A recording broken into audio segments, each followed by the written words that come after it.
Sal Capaccio joins us on the Wester Hotline on a Football Friday here. Football Friday brought to you by Salino Law. Car crash, call Salino. Call the 8s. And by Crosby's Pizza and Subs. Crosby's Hometown Fuel. Game day ready since 1922. Sal, good morning. Miami week is always a good one. I know it's good. It's great for you. You get to go back down to Florida, your old stomping grounds for a little while there. So I'd imagine Bills-Dolphins is kind of always special, always close to the heart. Yeah, for sure. I mean, it just goes back many, many years for me. I mean, just growing up as a Bills fan and watching this team and Dolphins games, and I've gone over Miami week many times on the radio and what it means to me, what it means to people of my generation. And then you go down there, and I lived down there, and I went to a few games. I remember a Monday night game down there, and the Bills winning. And this is early 2000s, and walking out of that stadium and getting a lot of people saying a lot of bad things at you and things like that. And then, now on the broadcast, on the radio side, and then being down there for a lot of games and just seeing Bills-Mafia show up, it's crazy. It really is. It's a cool thing to experience when you go down there and you're around so many Bills fans. One of the coolest things, I say this every year, and it depends. It's always a little different depending on where the team is staying and the route they take. But one of the coolest things is when the buses on Saturday afternoon roll down A1A, if that's the route to the hotel, and how packed it is with Bills fans. And Jeremy, it is like, it's got to be what the Beatles were when they came to town. It's crazy with the Bills fans lining the streets and the beaches. It's unbelievable. And their flags and the police escort with the buses. It's like, I know it sounds weird to say, it's like a championship parade almost. You know what I mean? Yeah. Yeah. And flights going down there today, like if you're flying from Buffalo to Miami or anywhere into Miami, your plane's just like chock full of Bills fans. Like it's such a good vibe, a travel trip where they're going to take over the stadium so much. So let's get the injury report, the Barnes Firm injury report, and talk about these players that have popped up on it. It's brought to you by the Barnes Firm Injured for Help. Call 1-800-8-million.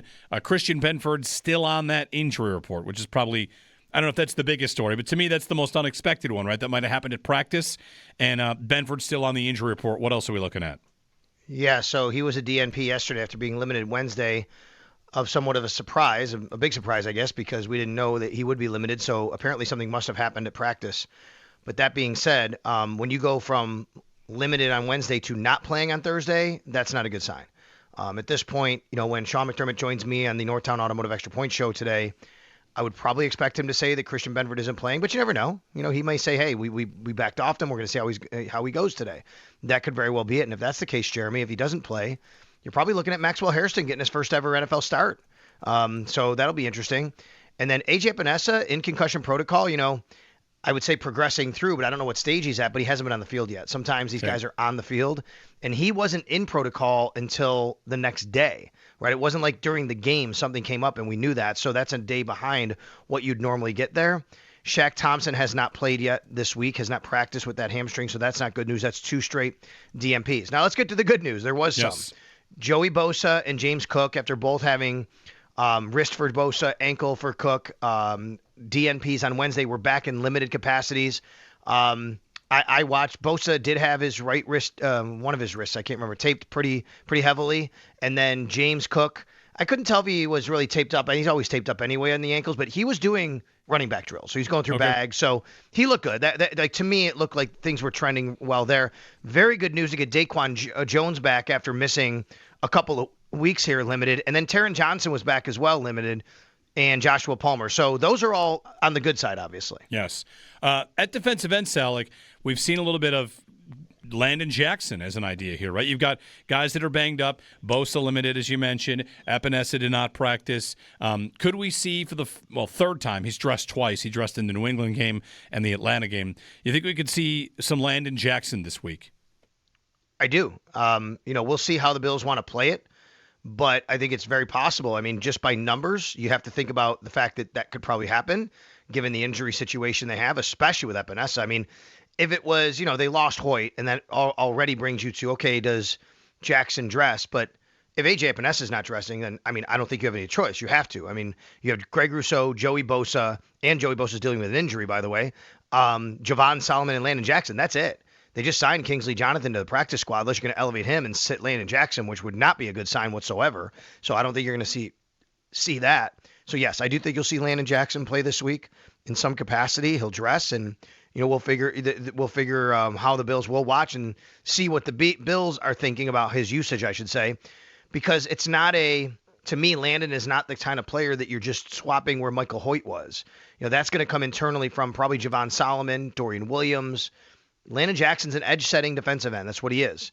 Make sure they don't get to the edge. He's long, and they're going to rely on him to be strong and long because this is a team that's going to want to run outside zone, get to the perimeter when they can, get those explosive plays. So not only do I think Landon Jackson has a real shot to play this week, I think he needs to play well.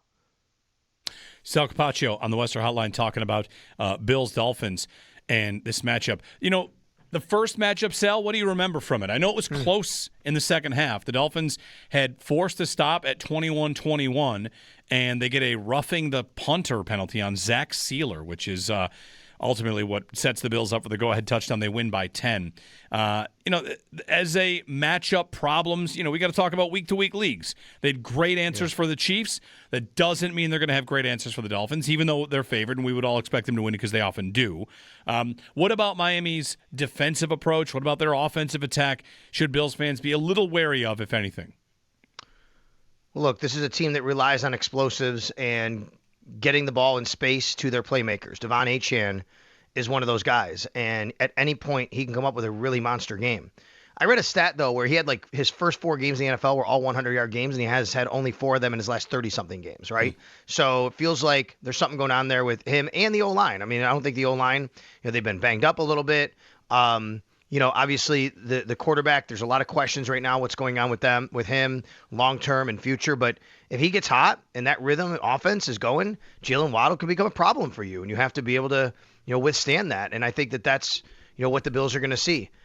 Defensively, Jeremy, I mean, they go out, they trade Jalen Waddle. I thought they would trade Bradley Chubb. They didn't. Jalen Phillips, excuse me. Thank you. Yep. They trade Jalen Phillips. Sorry, Waddle is still there. They trade Jalen Phillips. I really thought they would trade Bradley Chubb. They did not. But they're going to be without now. So Phillips is gone. I don't think Chop Robinson's going to play. It looks like he has not practiced this week, also in concussion protocol. It doesn't look like Rasul Douglas is going to play. He's missed 2 days. Mm-hmm. They're really dipping into their depth on defense. And when you look at what they did against the Bills the first time around, they only had 2 quarterback hurries. They did have 2 sacks, only 2 quarterback hurries. I don't know where they're going to get their pressure from. This is a game where I think you can keep Josh Allen clean in this game maybe, and maybe you can, and with that banged up secondary and with an injured James Cook, maybe this is a game you lean into the passing game a little more at the Bills and say, let's go out there and show we can throw the ball through the air early on, because maybe circumstanced by what's happening on their defense and what's happening in James Cook allows you to kind of lean into that a little bit and try to be successful. Sal Capaccio on the Western Hotline. Let's do Who Needs to Get Results, brought to you by Dan Chacha Injury Attorneys. Don't worry, Chacha's gotcha. For this game, whether that's the run game, the pass game, James Cook, Josh Allen, Sal, who needs to get results in this game? Could we look to another receiver, whether that's Curtis Samuel, Elijah Moore, Keon Coleman, right? Brandon Beane this week kind of said some nice things about Coleman. Like, hey, he's doing things that we want him to do. He's doing things we like. You think he has an opportunity this week to maybe put some positive reps out there? I do. I think who needs to get some results? I think the passing game in general needs to get some results because of everything I just said. The Dolphins are hurting up front as far as pass rushers. They just traded arguably their best pass rusher, and maybe their second best. Like their top 2 guys, 2 out of 3 maybe, are not playing. I'm assuming Chop Robinson's not going to play. I shouldn't do that, I guess, but it just doesn't feel like that's the case.